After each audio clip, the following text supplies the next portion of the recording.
I remember the exact moment it hit me, and it honestly made me feel a little embarrassed.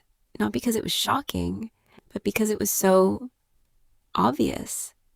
I was sitting in therapy, legs crossed, pretending I had everything figured out the way I usually did. I had already told her, very confidently, I just have bad luck with men. And I believed that. Like, genuinely believed it. I thought I had just been unlucky. Wrong timing, wrong people, wrong circumstances. You know, all the usual explanations that make you feel better without actually making you look deeper. But she didn't respond the way people usually do when you say that. She didn't nod or sympathize. She just tilted her head slightly and said, very calmly, okay, walk me through them. And I did. And I started with the most recent one, then the one before that, then the one before that. I talked about their jobs, their personalities, how they dressed, how we met.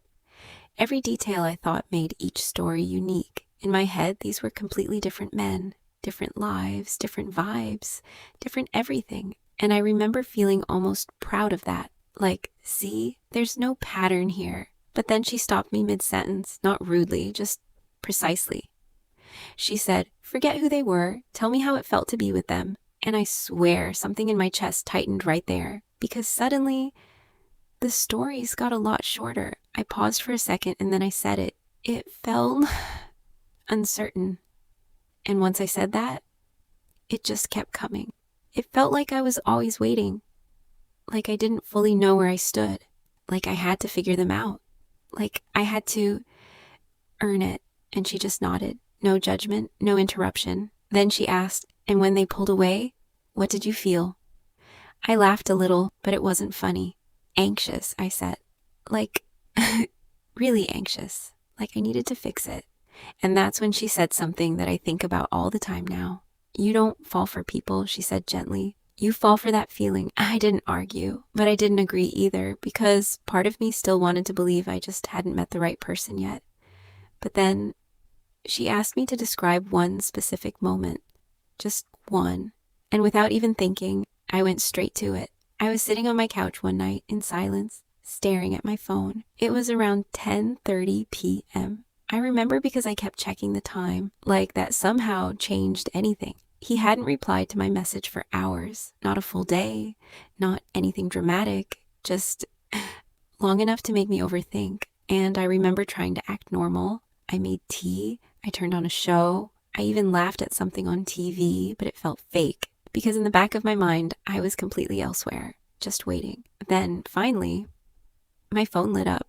And the message, it wasn't even special. It said something like, hey, sorry, long day. That was it. But I felt this immediate wave of relief wash over me, like my whole body just relaxed in 1 second. And I remember thinking, okay, we're good. But here's the part I didn't realize until that therapy session.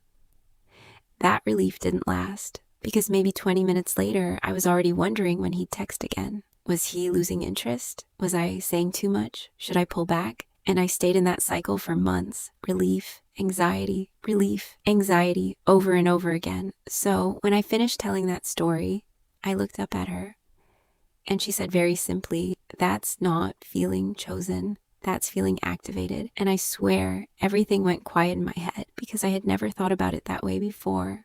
I always thought the intensity meant something, that the emotional highs and lows meant there was depth, that it mattered more because it felt like more. But what if it didn't?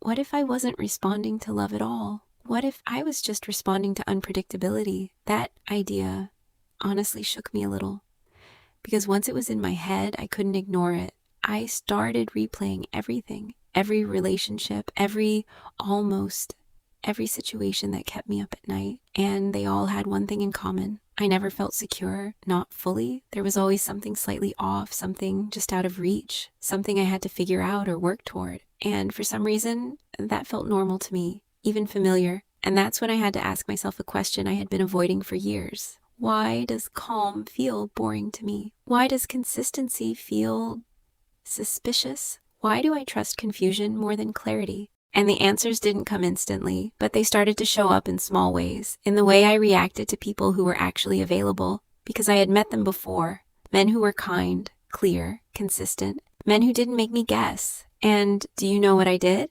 I dismissed them. I told myself there was no spark, that it felt too easy, that something was missing. But now, sitting in that therapy room, I realized what was actually missing. The anxiety, the chase, the uncertainty I had gotten so used to. Oh, wait, I haven't told you the most important part yet. Because realizing the pattern was one thing, but what came after that was honestly harder.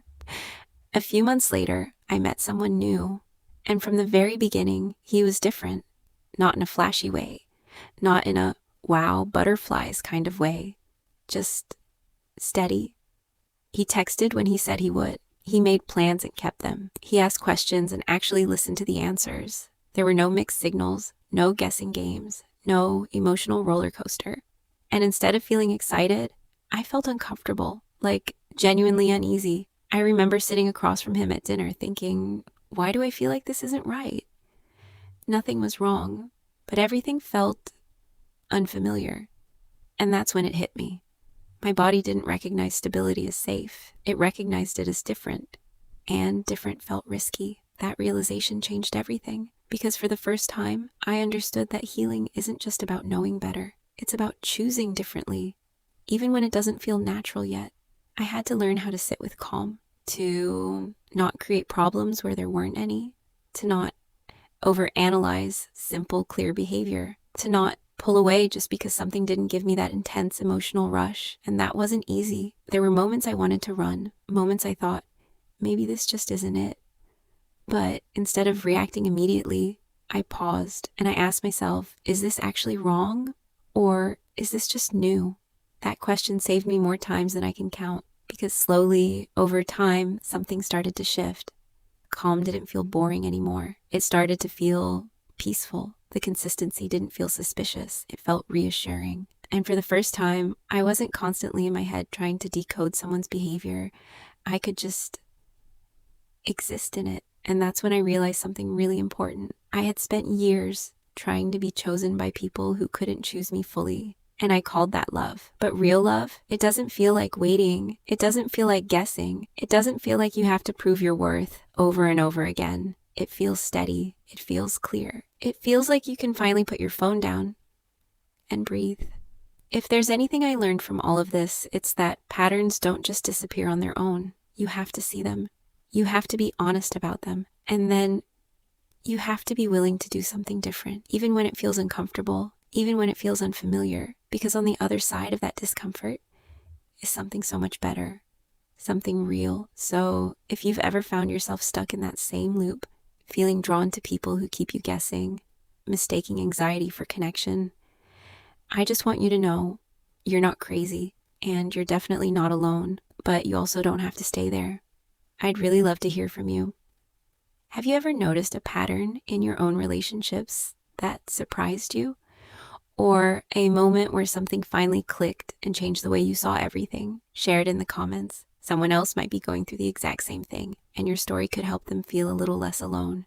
And if this resonated with you, if it felt a little too familiar in the best way, make sure you subscribe to the GistOver Cooking YouTube channel. We're going to keep having these conversations, real ones, honest ones, the kind that actually stay with you. I'll see you in the next one.